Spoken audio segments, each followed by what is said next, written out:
युवाओं का ऐसा मेला पहली बार छत्तीसगढ़ में दिखाई दे रहा है। राजीव मितान क्लब, जहां ग्रामीण क्षेत्र में 11,000 हमने बनाया, शहरी क्षेत्र में 2,000 राजीव मितान क्लब का गठन किया। और ये राजीव मितान क्लब को हर साल 1 लाख रुपया दिया जा रहा है, ताकि हमारे युवा साथी गांव के अपने संस्कृति, गांव के अपने खेल कूद, गांव की स्वच्छता, गांव की शिक्षा और साथ ही साथ शासन की योजनाओं की जानकारी उन तबके को देना है जो वंचित वर्ग के लोग हैं, जो गरीब हैं, जो दिन रात मेहनत करते हैं, शासन की योजनाओं के बारे में जानकारी नहीं होती, उन सबको जानकारी देना, उन तक के योजनाओं को पहुंचाने की जिम्मेदारी हमारे राजीव मितान क्लब की है। आदरणीय साथियों, ये देश युवाओं का देश है। 18 से 35 साल की उम्र के लोग 65% निवास करते हैं। और जब युवा शक्ति एकजुट हो तो नई ऊर्जा पैदा होती है, और नई ऊर्जा को दिशा देने के लिए आज हमारे पास राहुल गांधी जी हैं, जो आप सबको दिशा निर्देश देने आए हैं। आदरणीय साथियों, दुर्भाग्य से इस देश का बागडोर ऐसे हाथों में है जो नफरत फैलाते हैं, जो हिंसा की रास्ता अपनाते हैं, जो अफवाह फैलाते हैं। ये रास्ता हमारा नहीं है। हमारा रास्ता है भाईचारे का, हमारे रास्ता है प्रेम का, हमारा रास्ता सद्भाव का है। और सद्भाव के लिए जो राजीव जी ने देश के लिए किया, वो दुनिया में उदाहरण है। और इसीलिए राजीव जी के जयंती को हम सद्भावना दिवस के रूप में हम सब मनाते हैं। आदरणीय साथियों, राजीव जी ने 21वीं सदी में ले जाने की बात उन्होंने कही थी। और आज जो देश कंप्यूटर के मामले में, संचार क्रांति के मामले में, पंचायती राज के मामले में आज जो देश आगे बढ़ा है, उसकी कोई सानी दुनिया में नहीं मिलती। आदरणीय साथियों, 5 साल पहले राहुल जी आए थे और उन्होंने मुझसे कहा था कि सरकार बने तो लगना चाहिए सबकी सरकार है, युवाओं के, महिलाओं के, किसानों के, मजदूरों के, अनुसूचित जाति के, जनजाति के, व्यापारियों के। और आज जितने भी न्याय योजना हमने शुरू की है, चाहे राजीव गांधी किसान न्याय योजना हो, चाहे गोधन न्याय योजना हो, भूमि श्रमिक न्याय योजना हो, लघु अनुपज के खरीदी हो, इस सब के माध्यम से आम जनता के जेब में पैसा गया है। और आज तक के 1,75,000 करोड़ रुपया आम जनता के जेब में पैसा गया है। और यही कारण है कि छत्तीसगढ़ में कहीं मंदी का कोई असर नहीं है। भर्तियां जारी है। पीएससी में फीस हम लोग नहीं लेते, चाहे व्यापम हो, पीएससी हो, इसमें फीस नहीं लेते। और साथ ही साथ युवाओं को जहां नौकरी मिल रही है, नए नए उद्योग, 3,000 से अधिक उद्योग खुल चुके हैं, एमयू कर रहे हैं, उसमें भी रोजगार मिलेगा। और आज राहुल जी के हाथ से नए जो शिक्षक हैं उसको नियुक्ति पत्र हम लोगों ने दिया है। तो आदरणीय साथियों, पूरे छत्तीसगढ़ की जनता का भरोसा छत्तीसगढ़ के सरकार पर है। आज ये युवा राष्ट्र की संपत्ति है और युवाओं को दिशा निर्देश, इस ऊर्जा का सही उपयोग हम लोगों को करना है। जहां बेरोजगारी भत्ता 2,500 रुपया महीना हम लोगों ने दिया है और लगातार वो क्रम चल रहा है। लेकिन साथियों, ये कांग्रेस पार्टी है। कांग्रेस पार्टी हमेशा आम जनता को ताकतवर बनाने का काम करती है, उसे अधिकार संपन्न बनाने का काम करती है। चाहे वो नेहरू जी की सरकार हो, चाहे वो मनमोहन सिंह जी की सरकार हो, जब भी नेहरू जी से लेकर मनमोहन सिंह जी तक के अवसर मिला, कांग्रेस को हमेशा आम जनता को ताकतवर बनाने का काम किया है। लेकिन साथियों, ये जो सरकार है वो किसके लिए काम करती है? किसके लिए? अडानी के लिए। आदरणीय साथियों, चुनाव आ रहा है, कांग्रेस को वोट दोगे तो गरीबों का भला होगा, किसानों की उन्नति होगी, नौजवानों का भविष्य सुधरेगा, महिलाओं को सम्मान मिलेगा, व्यापार और उद्योग फलेंगे फूलेंगे। लेकिन यदि बटन कमल छाप में दबा ना, इधर बटन दबा बटन में कमल में, उधर वीवीपैट में अडानी निकलेगा।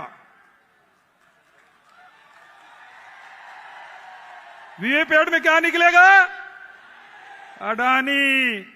हम लोग ये छत्तीसगढ़ में छापा क्यों पड़ रहा पता है आपको?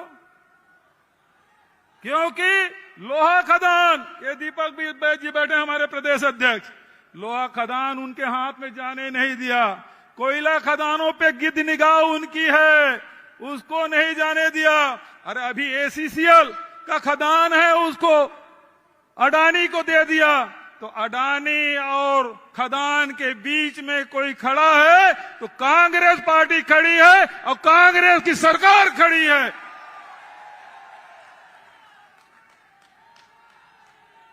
तो छत्तीसगढ़ को लूटने नहीं देना है। छत्तीसगढ़ की संपदा आपकी संपदा है, आपकी संपत्ति है। इसके राशि, छत्तीसगढ़ खजाने की राशि गरीबों में, किसानों में, मजदूरों में, युवाओं में, महिलाओं में बंटना चाहिए, न कि हमारे साहब के मित्रों को जाना चाहिए। जाने देंगे क्या आप? तो बस यही बात मैं कहना चाहता हूं। गर्मी बहुत है दोस्तों, खुले में बैठे हैं, लेकिन हमारे युवाओं में जोश है, उत्साह है। राहुल जी के भाषण आप सुनना चाहते हैं ना? तो आज मैं आपसे कहना चाहता हूं, अभी तक के जहां हमने गोधन न्याय योजना से महिला स्व सहायता समूहों को, लाखों लोगों को हमने रोजगार दिया। रीपा के माध्यम से लाखों लोगों को रोजगार मिल रहा है। आने वाले 5 साल में 12 से 15 लाख लोगों को रोजगार की व्यवस्था छत्तीसगढ़ की कांग्रेस सरकार करेगी। और अंत में एक बात की घोषणा मैं करना चाहता हूं। अभी हमने नियुक्ति पत्र दिया। राहुल जी ने मुझसे कहा, क्या कोरोना के समय तुम्हारे यहाँ भाई स्टाइफन वगैरह देते थे 70, 80, 90% वाला? मैंने कहा साहब, उस समय थोड़ी सी आर्थिक तंगी थी तो हमने वो व्यवस्था कर दी। राहुल जी ने कहा, जो नौकरी में लगे हैं, जो 70, 80, 90% जो स्टाइपेंड था, उसे समाप्त किया जाना चाहिए। और मैं राहुल जी के सामने घोषणा करता हूं, ये जो नई नियुक्ति मिली है उससे 70, 80, 90% की स्टाइपेंड नहीं होगा। ये मैं घोषणा करता हूं इन्हीं शब्दों के साथ, ताकि हमारे नौजवान जिनको नौकरी मिली है, जो 70, 80, 90% में प्रभावित हो रहे थे, उसे आज समाप्त करने की घोषणा करता हूं। धन्यवाद। जय हिंद, जय छत्तीसगढ़। अब मैं नारा लगाता हूं, तब तक क्या आप साथ देते रहिए, जब तक राहुल जी मंच में ना आ जाए। राहुल गांधी जिंदाबाद, राहुल गांधी जिंदाबाद। नारा लगाते रहिए आप लोग, राहुल राहुल राहुल। बहुत सम्मान के साथ मैं राहुल जी को आमंत्रित करता हूं।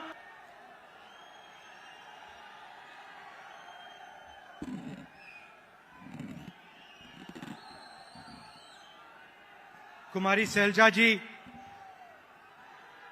भूपेश बघेल जी, टीएस सिंहदेव जी, चरणदास महंत जी, तामराज साहू जी, दीपक बैद जी, फूलो देवी नेताम जी, छत्तीसगढ़ के मंत्री, एमएलएज, हमारे प्यारे पार्टी के कार्यकर्ता, बब्बर शेर,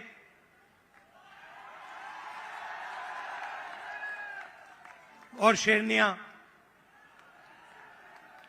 भाइयों और बहनों, छत्तीसगढ़ के युवाओं, प्रेस के हमारे मित्रों, आप सबका यहां बहुत बहुत स्वागत। इतनी गर्मी में आप आए, अपना कीमती समय आपने हमें दिया, हमारी बात सुनने आए, इसके लिए मैं बहुत आभारी हूं।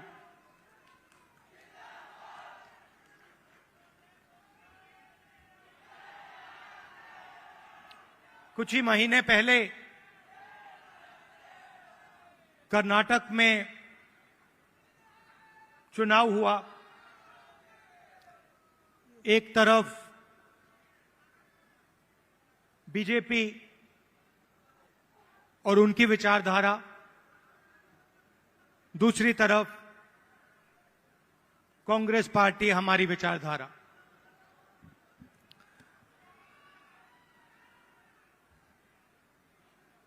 उनका काम लोगों को बांटने का, नफरत फैलाने का, हिंसा फैलाने का। हमारा काम लोगों को जोड़ने का, नफरत के बाजार में मोहब्बत की दुकान खोलने का।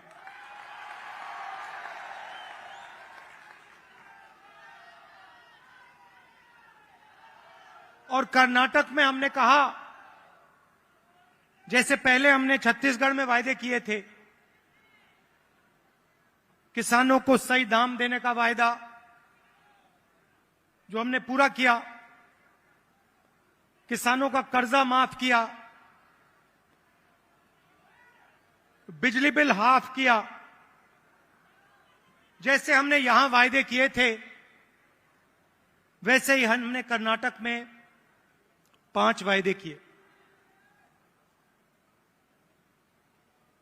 चुनाव से पहले बीजेपी के लोग हर बार वो कोई ना कोई नंबर निकाल देते हैं। कोई कहता है 230 सीट आएंगी, कोई कहता है 250 सीट आएंगी। मगर कर्नाटक में, कर्नाटक के हर गरीब व्यक्ति ने पूरा दम लगा के कांग्रेस पार्टी को जिताया। और वही यहां हुआ था। देखिए, एक बात मैं साफ करना चाहता हूं। बीजेपी और नरेंद्र मोदी जी हिंदुस्तान के 2-3 अरबपतियों के लिए काम करते हैं। नाम आप जानते हो। कुछ ही दिन पहले दुनिया के सबसे बड़े फाइनेंशियल अखबारों में अदानी जी के बारे में कहानी आई, आर्टिकल छपा। दुनिया के सबसे बड़े फाइनेंशियल न्यूज़पेपर में लिखा था, अदानी जी जो नरेंद्र मोदी जी के करीब हैं, उन्होंने हिंदुस्तान से हजारों करोड़ रुपया बाहर देशों में भेजा और उस पैसे से स्टॉक मार्केट में अपने शेयर्स का दाम बढ़ाया। और उस पैसे से अदानी जी, आपकी जो पूंजी है, आपका जो इंफ्रास्ट्रक्चर है, आपके जो एयरपोर्ट हैं, सुना है अब रेलवे स्टेशन भी उनको दिए जाएंगे।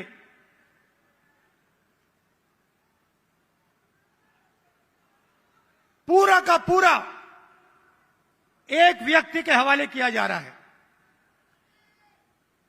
और मैं साफ कहना चाहता हूं कि चाहे वो कर्नाटक की सरकार हो, छत्तीसगढ़ की हो, राजस्थान की हो, हिमाचल की हो, और जो अभी आने वाली हैं तेलंगाना, मध्य प्रदेश, ये सारी की सारी सरकारें गरीबों की सरकारें होंगी, अदानी की सरकारें नहीं होंगी। और प्रधानमंत्री को साफ कहना चाहिए, देश को बताना चाहिए और छत्तीसगढ़ के युवाओं को बताना चाहिए कि वो अदानी जी पर इंक्वायरी क्यों नहीं करवा रहे हैं। ऐसी क्या बात है कि नरेंद्र मोदी जी अदानी जी पर इंक्वायरी नहीं करा सकते हैं? 2-3 सवाल हैं भाई और बहनों, युवाओं। ये जो हजारों करोड़ रुपए हिंदुस्तान से बाहर गया, ये पैसा किसका था?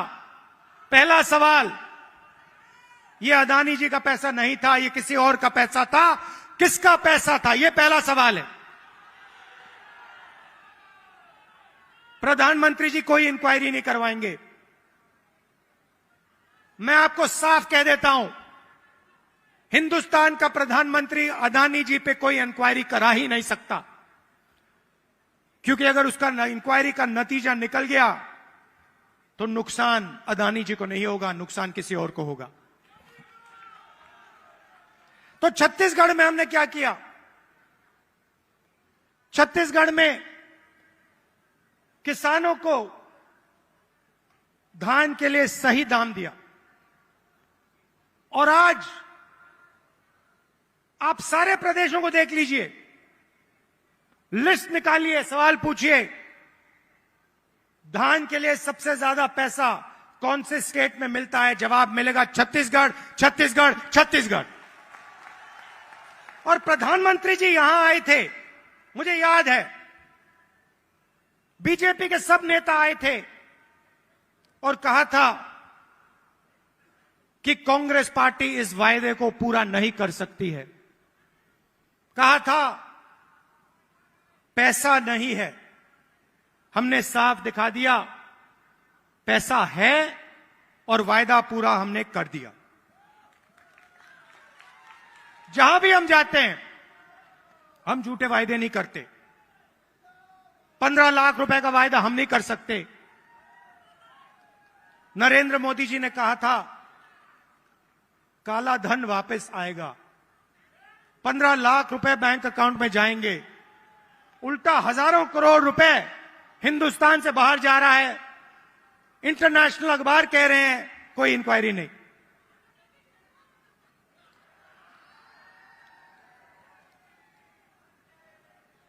तो अब छत्तीसगढ़ के युवा जो हैं, आपकी बहुत बड़ी जिम्मेदारी है, और हम चाहते हैं कि आप प्रदेश को चलाने में, राजनीति को चलाने में आगे आए। आपको पीछे नहीं रहना चाहिए। आपकी जो नई जनरेशन है, भविष्य आपका है। आने वाले समय में छत्तीसगढ़ आपका है और आपको आगे बढ़ना पड़ेगा। और इसीलिए हमने राजीव युवा क्लब आपके लिए बनाए हैं। हर क्लब को 1 लाख रुपए, 3 लाख युवाओं को क्लब में हमने जोड़ा है। और ये ऐसे नहीं जोड़ा है, मैं आपको साफ बताना चाहता हूं। हमने इसलिए जोड़ा है कि आप इस प्रदेश को चलाने में, इस प्रदेश को चलाने में आप भाग लें। और हम आपके लिए राजनीति के दरवाजे खोलना चाहते हैं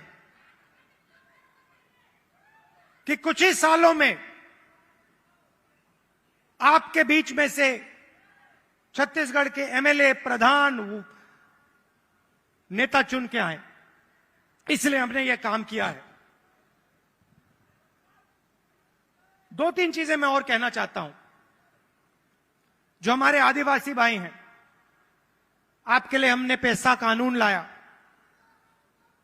आपकी जमीन की रक्षा की। मैं आपसे एक बात कहना चाहता हूं। हम आदिवासी शब्द का प्रयोग करते हैं। आदिवासी का मतलब जो हिंदुस्तान के ओरिजिनल मालिक हैं। आदिवासी का मतलब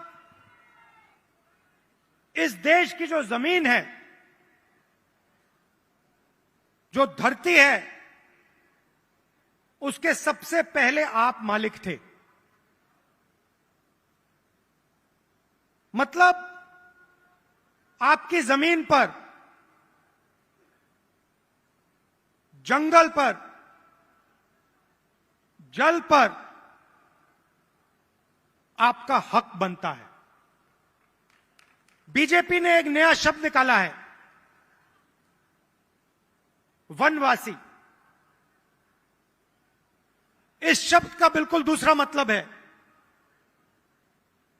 हम चाहते हैं कि आदिवासी युवा जो भी सपना देखना चाहें, देखें और उस सपने को पूरा करें। डॉक्टर बनना है, इंजीनियर बनना है, बिजनेस चालू करना है, लॉयर बनना है, जज बनना है, मैन्युफैक्चरिंग यूनिट शुरू करना है, सब चीजों में आपको शामिल होना चाहिए। वो चाहते हैं कि आप जंगल में ही रहें, आप जंगल के बाहर ना आए।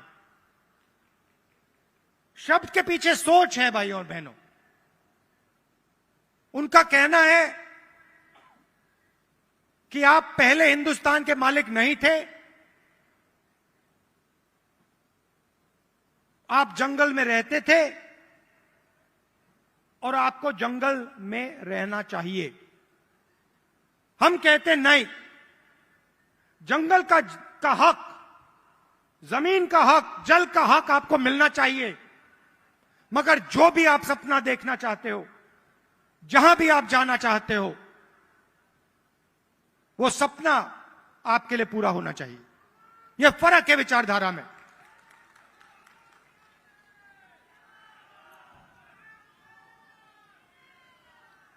और पूरे देश में भाई और बहनों, पूरे देश में ये नफरत फैला रहे हैं। आदिवासियों को नया नाम दे देंगे, एक धर्म को दूसरे धर्म से लड़ा देंगे, एक भाषा को दूसरी भाषा से लड़ा देंगे, एक जात को दूसरी जात से लड़ा देंगे। हमारा काम जोड़ने का है। जहां भी ये नफरत फैलाते हैं, चाहे वो मणिपुर हो, असम हो, कर्नाटक हो, जहां भी ये नफरत फैलाएंगे, कांग्रेस पार्टी के कार्यकर्ता वहां जाकर मोहब्बत फैलाएंगे। ये हमारा काम है, ये हमारी जिम्मेदारी है। आप देखिए, भारत जोड़ो यात्रा का यही लक्ष्य था। कन्याकुमारी से हम शुरू हुए, श्रीनगर तक गए,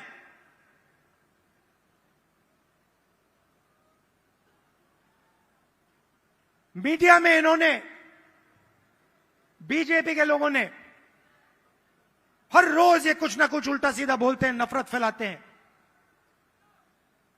भारत जोड़ो यात्रा ने पूरे हिंदुस्तान को जोड़ने का काम किया।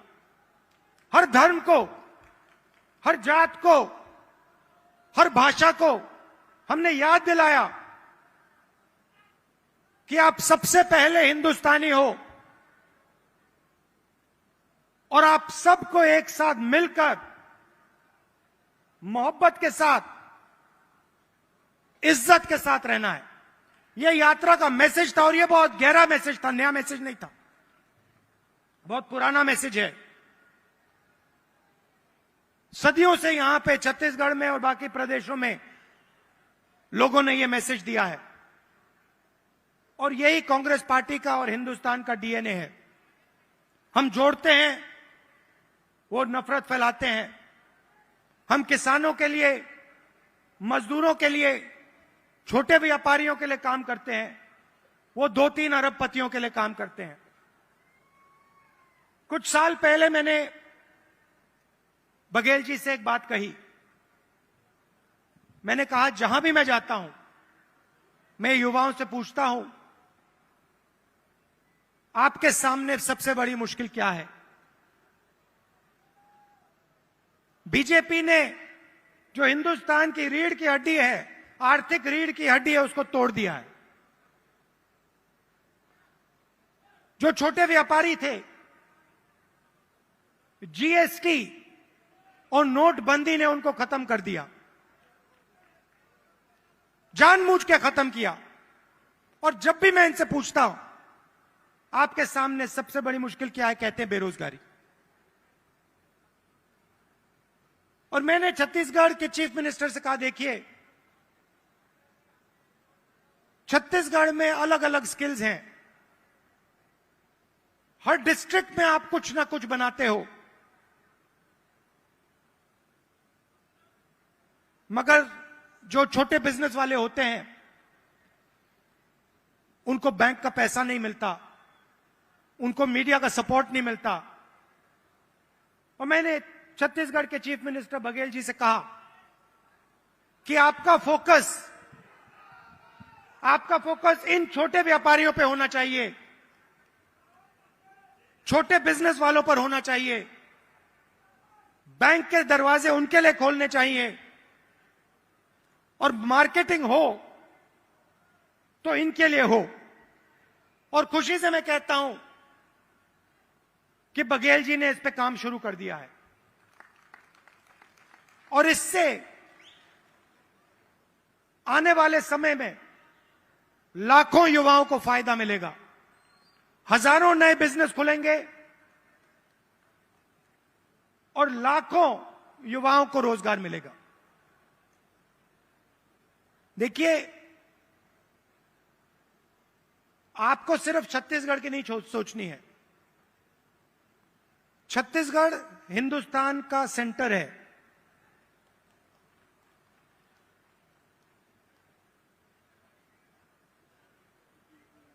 बंगाल से गुजरात कोई जाता है, छत्तीसगढ़ से निकलना पड़ता है। आप सेंटर लाइन पे हो और आपको देश का लॉजिस्टिकल सेंटर बनना चाहिए कि आप इंफ्रास्ट्रक्चर तैयार करिए कि छत्तीसगढ़ हिंदुस्तान का लॉजिस्टिकल सेंटर बने।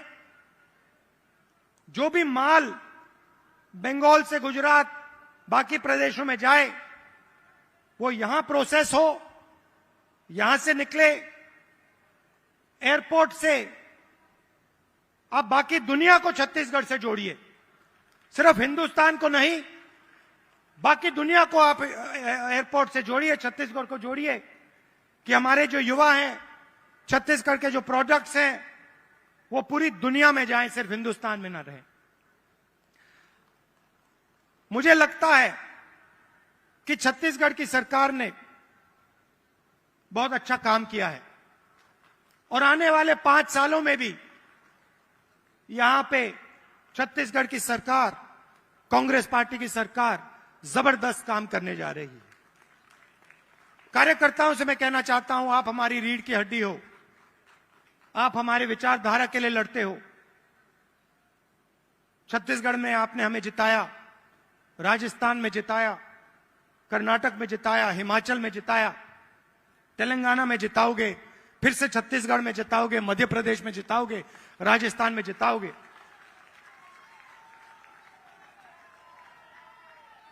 हमारी बघेल जी, हमारी सरकार को हमारे कार्यकर्ता की रक्षा करनी चाहिए,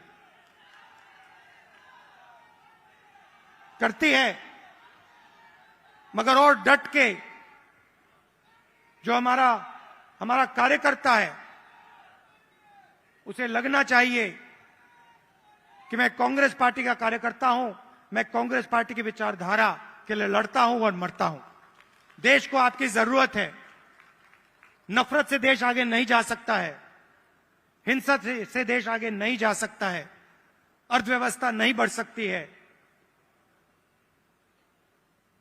मोहब्बत से, इज्जत से काम किया जाता है, और अगर देश को जोड़ा जाता है, सबको एक साथ लाया जाता है, तो देश तेजी से प्रगति करता है।